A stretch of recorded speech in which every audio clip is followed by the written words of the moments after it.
Welcome to the Subconscious Mind Mastery Podcast. Thomas Miller here, back with Fred Dodson. We're going to talk about a new audio book that is out, and this one is really interesting, especially if you are kind of into what's going on in the world right now, because the title of the book is History is False.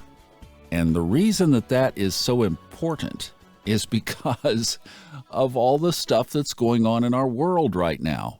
I have to say that one of the smoldering, if you will, personal journeys that I've been on is exploring this whole thing that is symbolized by the planet Neptune up in the sky of lies and deceptions. I've been going at it one way in my own journey. Fred has been looking at it through his lens, and the result is the book that we're going to talk about today, History is False. And the reason that it's so important is because of, it's an awakening to the reality of what's going on around us every day, everywhere. Over the last couple of years, I have really examined this in my own life because we all, every one of us, come into this life with the propensity ready to lie. What we do with that, of course, is how we exercise it in our own lives. So I've really been examining that close inspection in my own life. Well, we get started here by kind of a different setup to get this going. You're going to hear a guy who was raised by a second set of Navajo Indian parents, and he starts off this TED Talk that a friend of mine found, and he's speaking in Navajo. I wanted to see if Fred picked up on any of the words in this language, because part of the book, Fred examines some very funny, unusual anomalies in the cities of Chicago and San Francisco from their origins that are not explainable. How did these mega cities just appear in the mid-1800s? Well, as you walk it back, you wonder, was there somebody here before the Native American Indians? You walk that back, and the books that Fred has done on the Pleiades and the extraterrestrial, his Linguistics series, it all starts to click together. So I was like, wonder if this might trigger a few words that he could understand. So that's where we're going to begin. Joyat ekwasen, she bilganenschle, akogo, askedan, hastin late, de quishina haidan, stin late, hatrati late, do dahonetigi, e bilkehest in the. Now, obviously, you're smiling. Does that at all sound like ancient German, or is it close to what you would depict ancient German if it were spoken like that in sentences to sound like? No. Okay, then it is pure Navajo. No. I wouldn't understand it, but you'd be surprised that it does sound vaguely familiar, and I did pick up one or two words. In reading, it's easier. When you see it spelled out, it's much easier. And Navajo is certainly ancient German, but I'd have to spend a little bit more time and look at it a little more. I know that sounds vague or flaky, but the way things are pronounced and spoken change over time. You look at how it was originally pronounced and maybe falsely strung together or what, and to me, at least, it's obvious that all Native American is actually ancient German. And right now, I'm into research that goes even further than that. Not going to say anything yet, but that totally doubles down on this idea that Native American is, in fact, ancient European, ancient German. That ancient Europe had it was kind of Germanic. What we call Scandinavian is also ancient German. Scandinavian is even closer to ancient German, as I now understand, like Norwegian. So these people somehow came to the Americas. I know that. Okay, I know that. Now, you want to play it for me again, please? Joyat ekwasen, she bilganenschle, akogo, askedan, hastin late, de quishina haidan, stin late, hatrati late, do dahonetigi, e bilkehest in the. Yeah, well, thank you. I just wanted to hear it again. So I couldn't pick it up from speaking, but it's vaguely familiar. The guy's name, by the way, is Alan with an E, Allen Manning, and the title of the YouTube video is "My Father Was a Navajo Medicine Man. This is what he taught me." And it goes on there, and it was a TED Talk at Luther College, if you guys want to find that for yourself. Interesting clip. Thanks, Chet, for finding that for us. I mean, if you just look at the word Nava, which is navigation in ancient European, and what the Navajo did, what they were all about, which is navigation, Nava. Okay, it's not too hard to discern. All the tribe names, I could decode all the tribe names. I ride around here in Florida, where I now live, and I'm doing it all the time because there's a lot of old town names that are in the language of the natives, which is here in Florida, the Seminole tribe. And Seminole is actually, that name itself is ancient German. It's semen and blood, Seminole. So they call themselves, we are the semen and blood tribe. It sounds weird, but that's how they were, it's our semen and it's our blood, Seminole, the Seminole tribe here. So we ride around and I see these Seminole tribe names and I keep translating for my wife. This means that. She's annoyed by it by now. This means that. This means that. It's easy. If you see it written, it's very easy. But when you hear it pronounced falsely, it's not easy at all because it looks, what they speak today is a grossly distorted form of the way it was originally written, if you look at the old books. See, I'm up here in Cherokee country. You're down there in Seminole country, and somebody told me that the Seminole were actually a blend of Cherokee and one other, and I can't remember what the other was. I encountered this was a conversation you would have been fascinated with. There's a place about 20 minutes from where I am here where you go up on the Blue Ridge Parkway and you look out to the west during the sunset in the summertime, and it's absolutely gorgeous. I was up there one night, and I met a couple. The guy was a game warden, full-blood Cherokee. He was third generation, so his great-great-great-grandfather was one of the ones who hid in the mountains up here to escape the removal of the Trail of Tears. This is a fascinating story. Talk about reality creation. So President Andrew Jackson and the United States military comes down here based on this act that was passed, the Relocation Act of 1832. So here they're going to move the Indians off this eastern land so that they could occupy it. There were 100 Cherokees that said, "Yeah, I don't like your plan." And they went and hid in the mountains, and they survived. And they are now the eastern branch of the Cherokee Nation, and their headquarters is about 30 minutes from here. It's the coolest story in the world. It's like you don't have to accept the reality that's in front of you. Yes. 100 of them, absolutely. 100 out of 16,000 Cherokees ran up into the mountains, hid in the caves, they hid behind the waterfalls and all those places that you've written about, and they survived. And when Andrew Jackson was gone and off the stage, the United States government came back with an olive branch and gave them a reservation and a town for their headquarters. And then they re-emerged out of those caves, right? Yes. Yeah. That's happened a lot in history, hiding in caves and then re-emerging. Well, this guy who I met, this game warden, this full-blood Cherokee, I asked him a couple of things around this. And I said, let me ask you, because I told him I narrated books and for you and talk with some of the books, the Pleiades, etc. I said, do you believe, and this guy was so steeped in the Cherokee tradition, do you believe that you're from the Pleiades? Oh, yes. Oh, yeah. Oh, yeah. Like No, he was taken for granted. There was no beat in between. I wouldn't have, if I had recorded it, I would have made no edit in that timeline. It was like, boom. Oh, yeah. And he comes back, and then I said, so do you believe that your language was one of the, do you believe that you were one of the starseed transplants? I said, I know this is weird questions, but he said, yes, we do. So somewhere buried over there in Cherokee, North Carolina, not far from here, are a few people who still lock onto this philosophy of the history of the Cherokee. It's incredible. And maybe they are part of the heritage of the Seminole down there where you are. They just, as they splintered off and expanded, then there was a branch that probably did unite with another tribe, and voila, there you go. Well, it's important to retain that information. Most of it is really lost. I'm having a real hard time piecing it all together.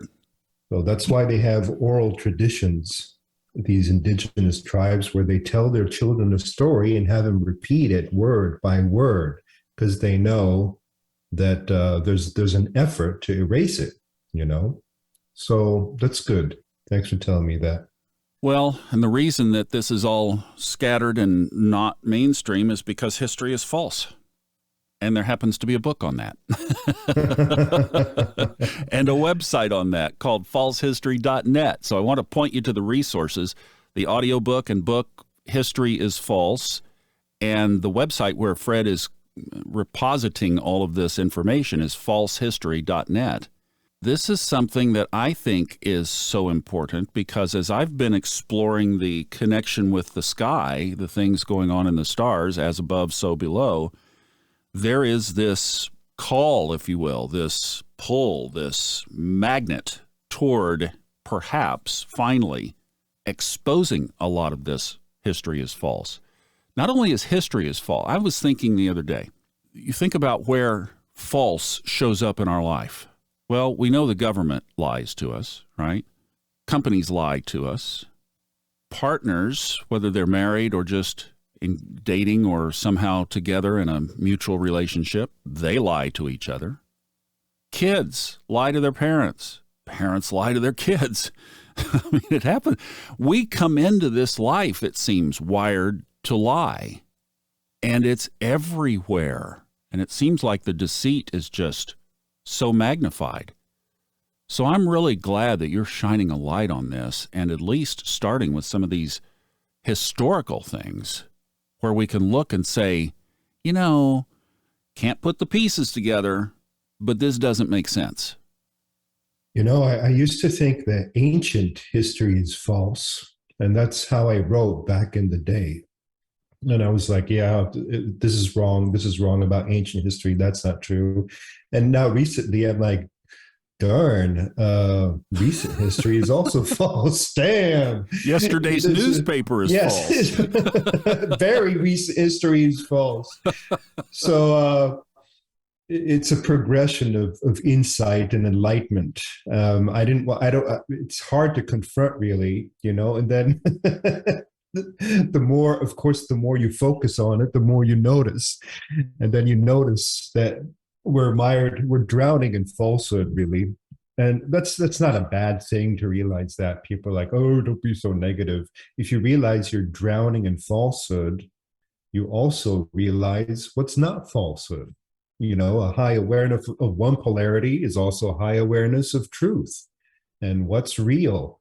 I can tell you one thing, the recent history is as false as it gets. It's amazing. The more I look into it, I'm amazed how easy it is to prove. I'm not a scholar. I'm not an academic. I don't have a degree in anything. I'm just an amateur looking at history through a lens of what if this is not accurate? And if you look through this lens, it's easy to see. It's easy to spot. You know, timelines on Wikipedia that make no sense whatsoever. I include them in the book. Like I show this picture of 1876 San Francisco, and it's full of cathedrals and spires and high-rise buildings. 1876 San Francisco, right? You're like, wow, that's pretty advanced. They could build all of these awesome buildings without cars, trucks, or cranes, just with their wooden carriages and the horses. And then you go look at the timeline of San Francisco. You find it on Wikipedia. You find it on San Francisco historical websites. And there's absolutely no mention of who built these buildings, when they were built. There's no construction plans. There's no photographs of them being constructed. They just suddenly exist. And then you're like, wait a minute, you know, and then you find on Wikipedia, there was a hotel built in 1955. Okay, great. I'm glad the hotel was built, but what about all these cathedrals and all these high-rise buildings. When was all of that built? So I go looking, I'm really puzzled at this point. Where are the construction plans? Where are the construction photographs? And I just don't find them at all. Who built it? Okay, this is the architect that designed and built it. Okay, they give me a little bit on that. So who is this guy? Oh my goodness, this guy also built every other building in the United States? That is weird. You know, it's just stuff like that. And it's so easy. And you see, as an complete amateur, even a complete amateur can see it's all kind of fabricated, kind of fake, kind of made up by amateur fakers. You see that the fakers of history are lazy amateurs, right? I'm like, I could fake history better than this. This is ridiculous. It is absolutely ridiculous, you know? So it's a bit traumatizing to realize even the 1800s weren't real. And then you wonder, what did my great grandmother say back then? She was ranting about, you know, what the government did back in the 1800s. I should have listened to her. Okay, I should have listened to the old lady. I just ignored that. I ignored great grandmother's rants. Interesting, because here we are at this same timeline of what happened with the Indians. So there are 2 chapters in the book. One is on Chicago, one is on San Francisco, where Fred dug into these origins of these 2 cities. You grew up not too terribly far from Chicago, and you mentioned in there that this was in you remember it from school, where they gave you the history of Chicago, that back around the 1820s and 30s, here's this pristine little community, this wonderful little idyllic farm community next to the Great Lake, Michigan, and voila, 20 years later, 25 years later, here is a thriving downtown metropolis of marble. Yeah, more like 15 years later. From absolutely nothing, wooden huts, to a thriving metropolis. But I'll tell you what, I chose Chicago and San Francisco randomly. I could have done this anywhere in the world. I just randomly chose them and said, okay, I'm gonna choose these because there's inconsistencies everywhere. Anyway, Chicago was nothing, and then 15 years later it was something. So I went looking again for construction plans, old maps. And while looking, you can see how they kind of constructed these paintings of what Chicago was supposedly like, empty land for school, you know, and for school children to brainwash them.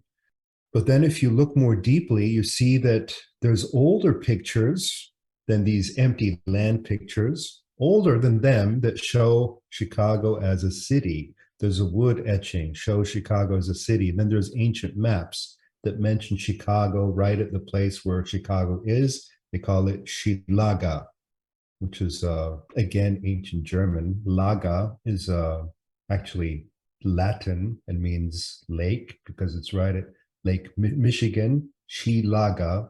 Shi is, I think it's like chi, actually. So energy lake, possibly. Anyway, there's a city there already, and there's reports, there's literally newspaper reports from the 1700s of people traveling to that city that supposedly, according to our school books, didn't exist, right? So it's all mixed up and muddled up, and it doesn't make any sense. How could people travel to a place that didn't exist according to school, according to the Wikipedia timeline? That, you know, they put it so neatly. We've explained everything. This is the history of Chicago. No, it's not. So you wonder, how did this massive, millions of people city suddenly come to exist? Who built it? With the cowboys are supposed to have built it with their horse carriages, which is very improbable. Where did they get all the manpower to build a sprawling metropolis of millions of people? Many unanswered questions.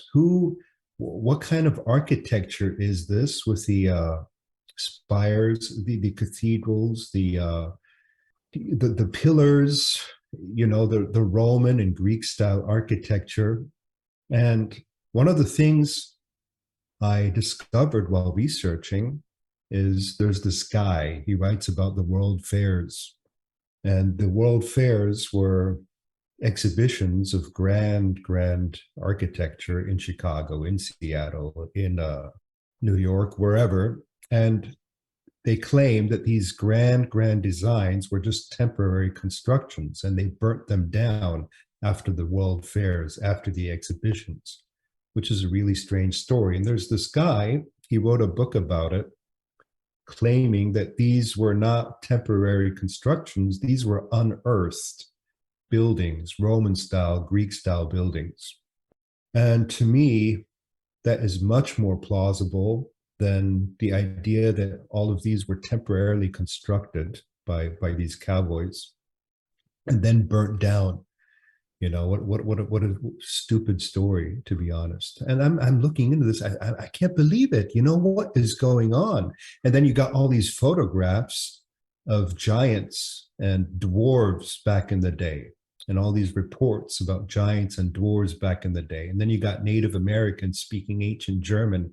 I mean, what is going on? And then you got deserts in America full of grid lines and street lines, symmetrical, that look like cities that have been bombed. And then you got buried cities all over America, stuff that is unearthed, stuff towed and carried away by the so-called Smithsonian Institute, skeletons of giants. You got so much going on, and then a child comes to school and they learn, no, there was nothing there, just a few pilgrims with their horse carriages who built wooden huts. That's all. And then you see Little House on the Prairie, and you see the wooden huts and all, and that's all that was there. And there were Indians and cowboys, and that's all that was there. Indians were primitive, they had nothing. And then civilization came, and then there were wars. And that's not true at all. That's not the way things happened. Not in any way. You got maps from the 1600s and 1500s that show cities all across the states, that show castles, something I have yet to post. Maps with castles in them throughout the United States, city names. Norumbega seems to have been the biggest city. It's where Washington, D.C. now is. I haven't even written about this yet, but I know it. Norumbega, Washington, D.C. used to be called Norumbega, and it was shown on maps with pillars, right? And I don't know, but here's the thing, Thomas, why is all of this information now suddenly coming up? Because I didn't find this stuff 10, 20 years ago. I was looking for it because I intuitively felt it, but I did not find it. And now I'm just finding it all. I'm finding all the information. It's almost like there's an effort by someone out there to get all of this information out, to push it out into the mainstream. Well, you know that I've been looking at the sky and learning a lot more about astrology, and I've got 2 astrology podcasts going now, and I do believe there is a reflection as above, so below. And not to go down that road right now, but there are significators in the sky that point to this very thing. Exactly what you were saying is that now is the time for the veil to be pulled. And obviously you've been on the cutting edge of this for 40 years, pulling back veils on things that typically have not been seen by average people. So I think it's time. I mean, no wonder you're in tune with the energy, and the energy is there. Yep, it's happening. So keep digging. All right. So kind of interesting. I searched up a couple of things while you were talking there. Andrew Jackson. I keep going back to this dude.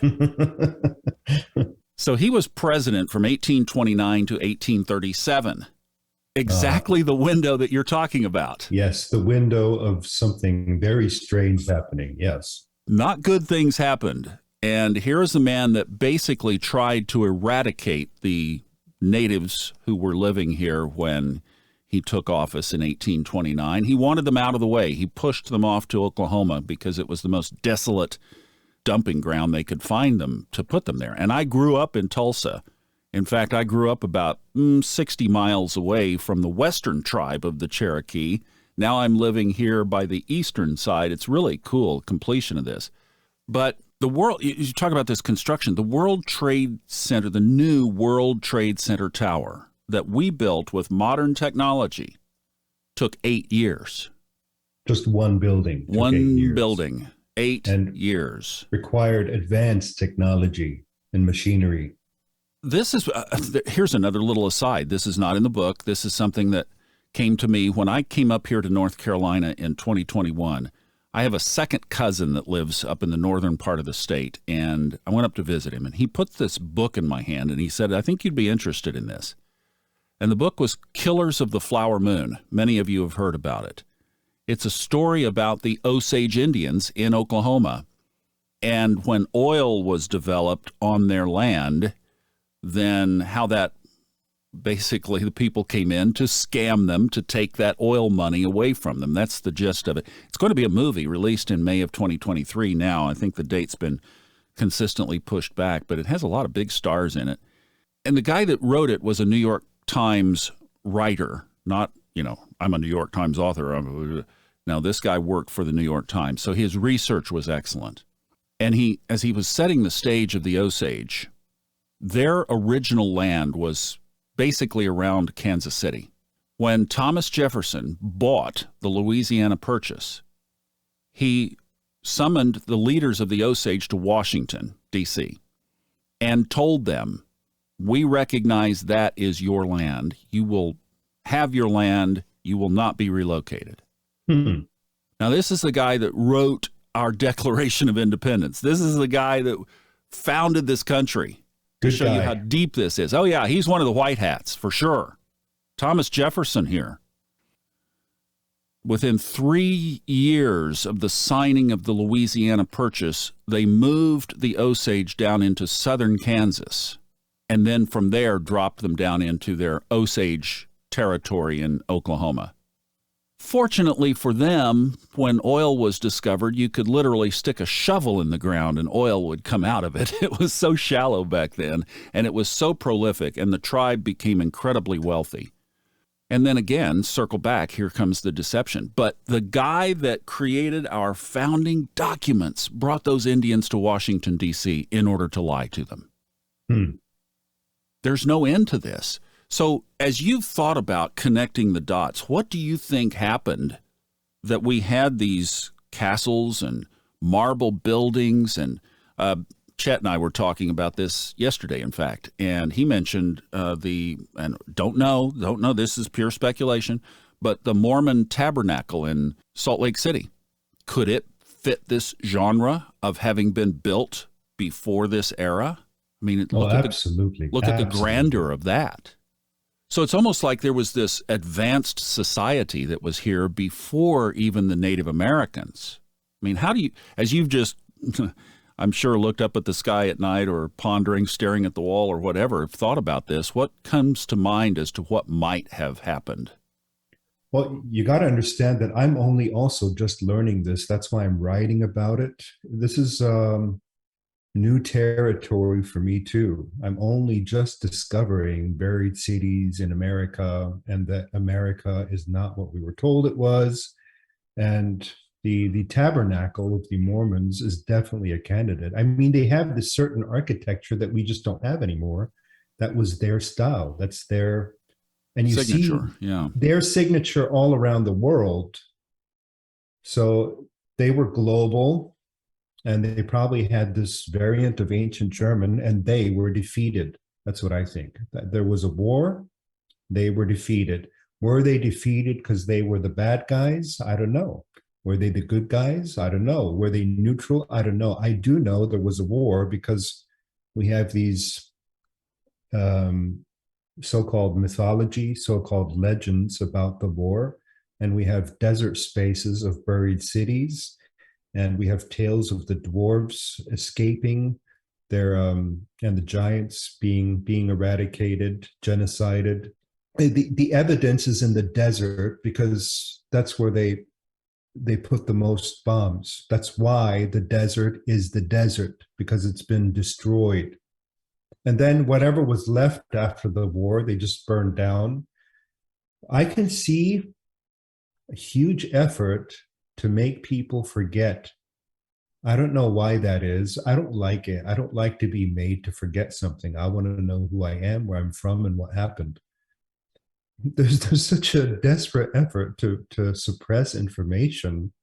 So I doubt that the information suppressors are the good guys, because if you look at your daily life, real life, the transparent people are always the good people. Even if the transparency and the truth is difficult, transparent people are good people, and those who lie are not the good people. So I'm siding. I'm not siding with the people who are desperately trying to get rid of the information, who are faking documents, who are making up history. There was a war that answers the question, a huge war that they lost.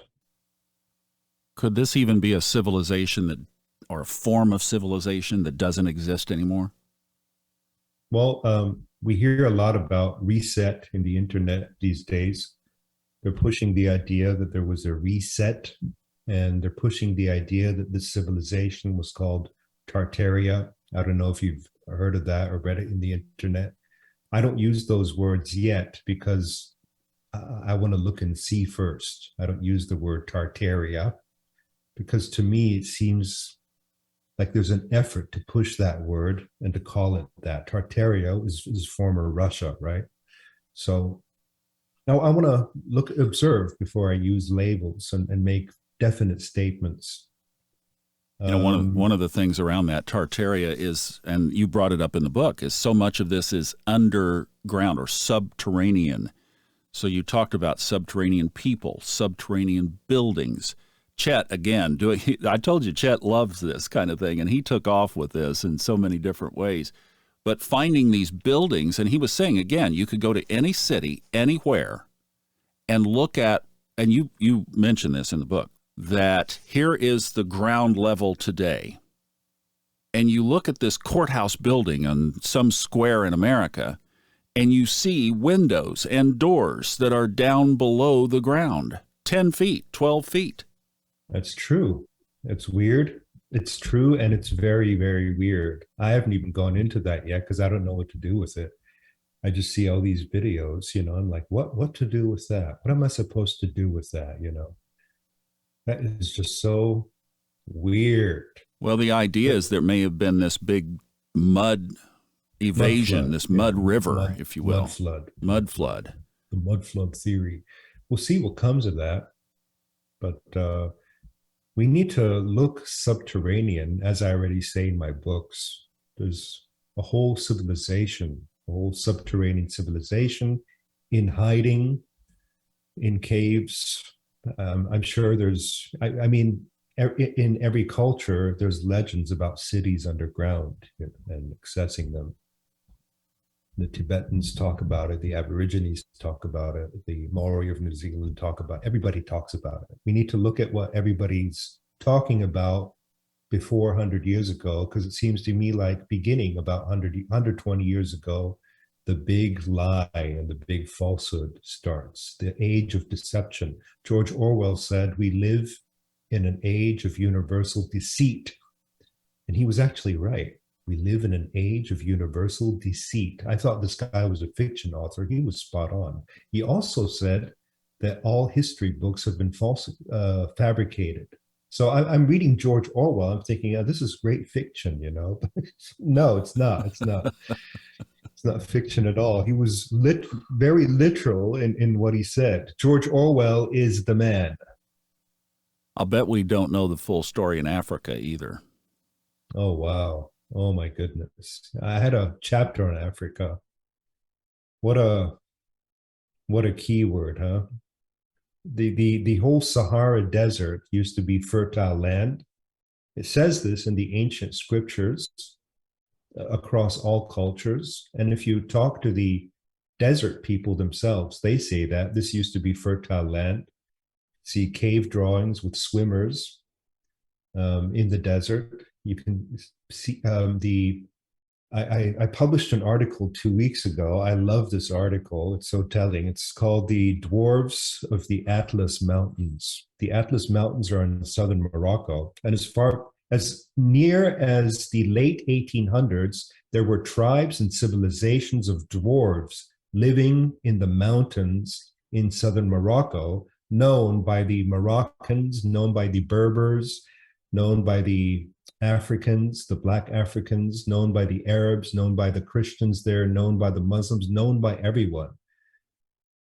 Everybody knew that this civilization was still there. And these dwarf tribes were scared of being eradicated. They were in hiding. They were inside the caves, but some of them were still in towns outside. And they were scared of white Europeans, terrified of white Europeans. And it was very difficult for a white European to get to know them or to interview them. But the author of a book called The Dwarves of Mount Atlas, from the late 1800s, he got to talk to some of them, even though they were terrified, and he wrote this book about them. And that book is so telling, that article is so telling, and provides some real insight into what happened. So we still have these ongoings as late as the late 1800s, remnants of this ancient civilization that got eradicated, that got hunted down for some reason. I wish I'd know why, you know, and if they got hunted down because they were dangerous, I'd like to know. You know, so much of this evidence has been covered up. At what point do you think, so you run down a trail, at what point do you hit a dead end where there just is not going to be anything else? Or maybe under this as above, so below, that information that we were not aware of comes to surface for out of nowhere. Is that possible too? Oh, there's no end to what we can learn. And the more I publish, because of the law of attraction, the more I put out, the more information I get. That's my whole scheme. That's the reason I'm putting this out, because I want to learn. So I'm giving people information, and just a few days later, I get new insights. And I'm like, oh, I should have mentioned that in the article, but it doesn't matter. You know, I don't have to mention everything. But it's beautiful. The law of attraction works. Highly recommended. Law of attraction, in case you never heard of it. Tell me more.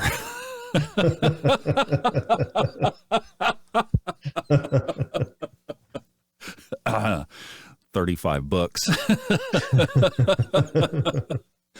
So for those of you who have never heard of the law of attraction, realitycreation.org, go back to podcast number 1, et cetera, et cetera. There's a lot out there.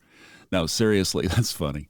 So but it's cool, because what you're talking about is, here is this masked, hidden reality. And what you just created was, to me, the visual image of energetic stepping stones. So the book, History is False, leads to more, which leads to more, which leads to more. That was all blind before you started walking down that path. That's correct. I've learned so much in the last few years. The more I put out, the more I learn. The only wall you sometimes hit is where information is kind of unpleasant and you don't want to look there. Like, ooh, this is dark. Yeah. But there's really no end to what there is to learn. I mean, I got to slow myself down sometimes, because I get, you know, like too excited, and just slow down. It's okay. You know, there's, I could easily, if I had the time, I could write 100 more books easily. Well, all good time. There's so much that I haven't written yet that's in my mind that needs to get out somewhere, but it doesn't fit together yet. And that's the process, you know. That was like, I just told you about Nuremberg, the old Washington, D.C., and I'm still waiting for other information. And then when I have the two pieces, I can write an article about it. Things just start to click, and it's got to be logically consistent. It's very difficult to research things that have been covered up, because a lot of people into this kind of research, they, you know, I can also get deceived. I can also come across seeded misinformation, disinformation. We're not immune to that. It's not easy to discern truth and falsehood. I've gone down totally false tracks many times. And then before hitting the publish button, the intuitive something tells me there's something wrong about this article. And then I have another look and I see, oh yeah, that's wrong. That's totally false. That's not even true. Why am I writing this? So before I click that publish button, it can take a long, long, long time. Sometimes I rewrite something and rewrite it again until it's a bit higher on the truth versus falsehood scale. We got this levels of consciousness, levels of energy, muscle testing, intuitive thing. It doesn't have to be 100% perfect, but it's got to be, I got to hold myself to higher standards because I am karmically responsible for what I put out. Now, there's a concept. Exactly. And how you live related to what you put out. Mm-hmm. In other words, if you're living the lie behind the drape and you're putting all this stuff out, that's karma. That'll come back and get you. Oh, yeah. If I deceive people, I'm going to be deceived, and I don't want that. So even though my stuff sounds far out, I'm very careful with what I say. For example, I don't mention the word Tartaria because I'm very careful, right? I'm not sure if that's propaganda or if it's reality. Yeah. So it'll take some time before I use that word. I don't use the word mud flood because I'm not sure yet. I need more time. Fair enough. Yeah. Flush it out. These are things that are out there you can observe, but you don't have to yet embrace as putting a stake in and saying, I think this is maybe where this goes. This is what's happening. Yeah. I don't know what's happening. And if you stay in this, I don't know what's happening, you learn so much more, by the way. This is so interesting. I love this idea of writing the book. I've got this stepping stone, like you're stepping on stones going across a creek, that the next one kind of emerges up out of the water, that you're walking this path. And if what we hear, and I think this is an if as well, that consciousness is rising and that we are literally possibly on the brink of creating a new consciousness, all this stuff is going to have to be rewritten. You're aware of that, aren't you? Yeah. Everything. Start over. I mean, how careful can you get?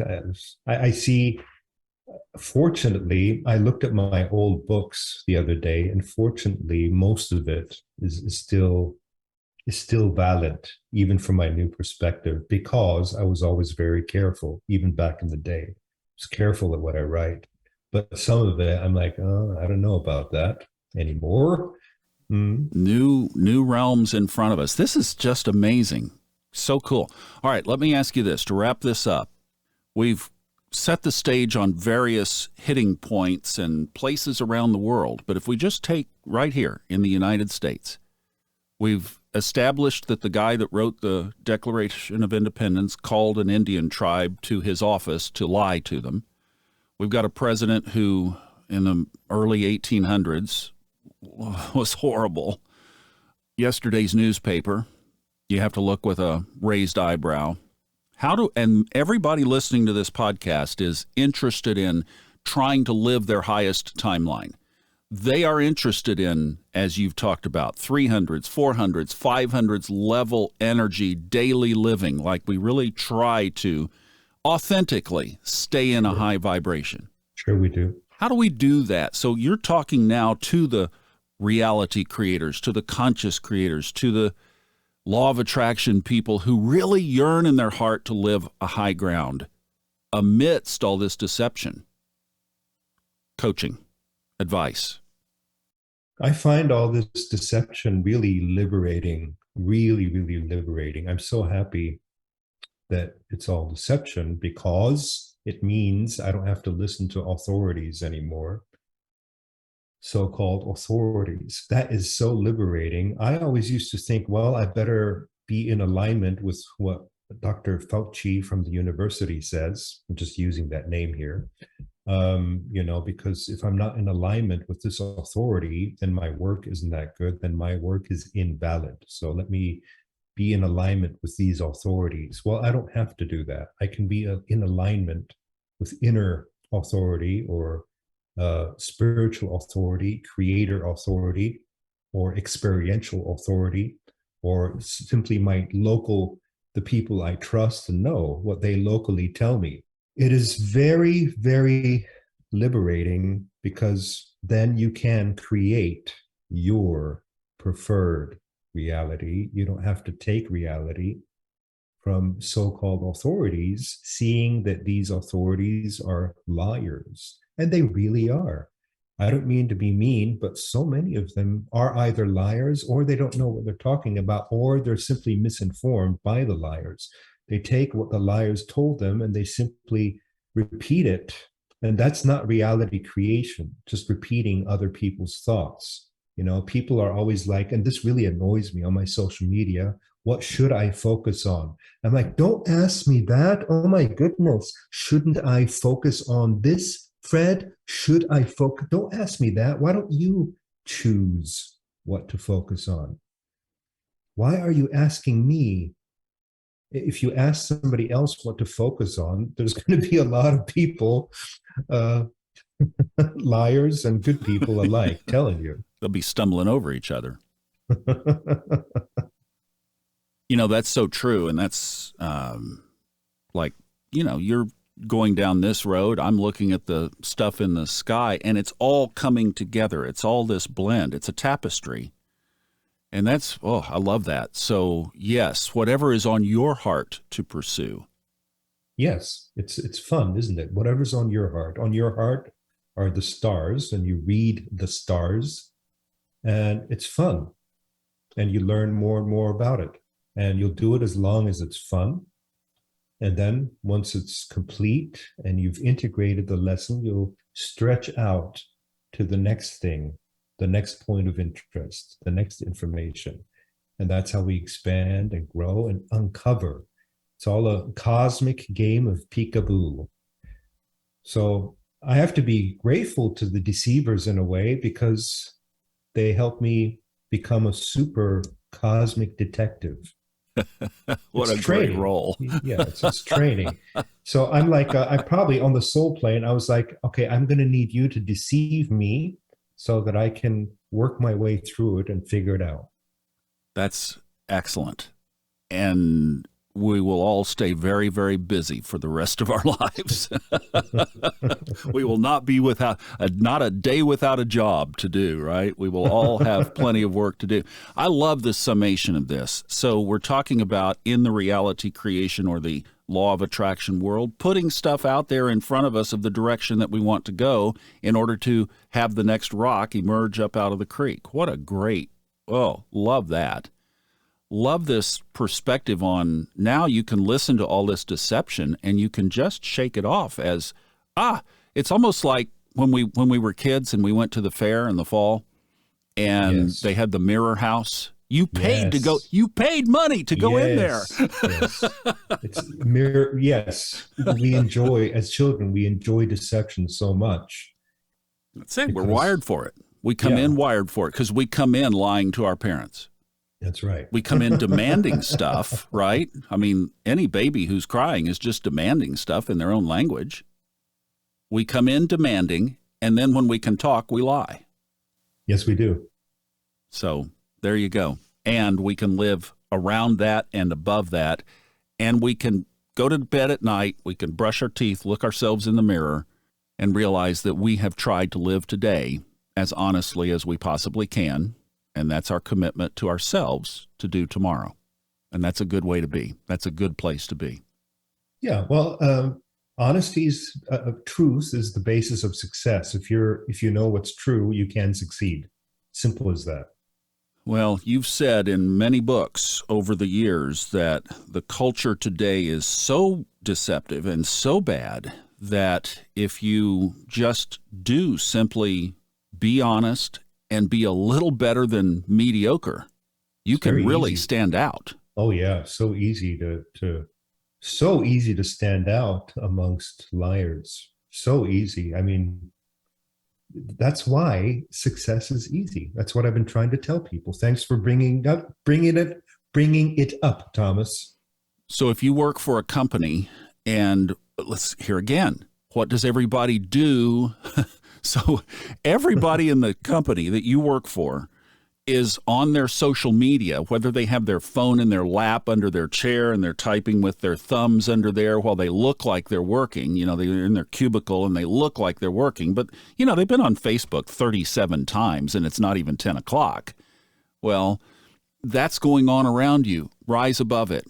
Be different. Everybody's mimicking everybody else. What's the big thing? And you lick your finger and you stick it up in the air to see which way the wind is blowing in the room, and you just get in line with, oh yes, and I think we should do it. Be an innovator. See it the way you see it, and be bold enough to say, I think if we took a look at this, you're going to stand above. You're going to be different, and just put the lies and the deception and all of that aside. And when you see your superiors and your coworkers lying about things, realize it's the arcade mirror show, and you can just laugh about it and go around it, create your own reality. I love, too, the other summation that I just love this. These Indians who said, President Jackson, we don't like your plan. And we know these mountains and you don't have the manpower. Yeah, that's true. What a great summation. Yet another summation of our session. That's fantastic. All right. We've got the book, History is False. It's out in all of the various ways. You've got the high quality hardcover. You've got the paperback. You can read it on the Kindle. You can get the audiobook. We've got the website, falsehistory.net. And as we are recording this today here, you have released another book that is about clearing entities. You want to just give a quick pitch on that because it is out. We're going to start on the audiobook here, and we'll have it out by the end of the year. But for those of you listening in real time here in late 2022, Clearing Entities. Tell us a little tease about that one. Clearing entities comes from the realization that there are things in your thoughts, in your emotions, in your field, in your life that are not you, that do not belong, that you don't need. It's like the spiritual version of cleaning up your place. You see dirt on the floor and you clean it up. It's that easy, really.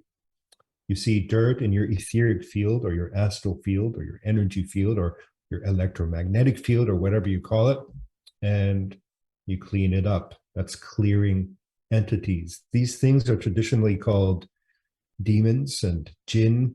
But clearing entities is not like that. It's not like a Hollywood movie. It's not like a Catholic exorcism. It's a gentle, sane approach, not a Hollywood approach. It's just energies that you want to get rid of that you can tell to leave, and they will leave. And the funny thing is that these energies or these things, they can really cause trouble, and getting rid of them is fairly easy.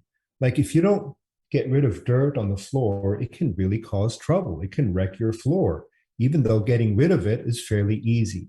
That's what the book's like. That's a preview. I want to ask you one more question. How might somebody discern if they have an entity issue?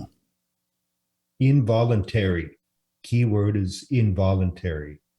Interesting. All right. Well, I am excited to get started on it, and I've already got the Kindle queued up and ready to go, so we're going to get the audiobook cranked out as well. Fred, this has been great. Thank you so much. Thank you, Thomas. The audiobook is out now, as is the hardback, the paperback, and the Kindle. History is False by Fred Dodson, narrated by moi. If you want to keep up with this and you are kind of into this kind of thing, the website that he is posting this to is falsehistory.net.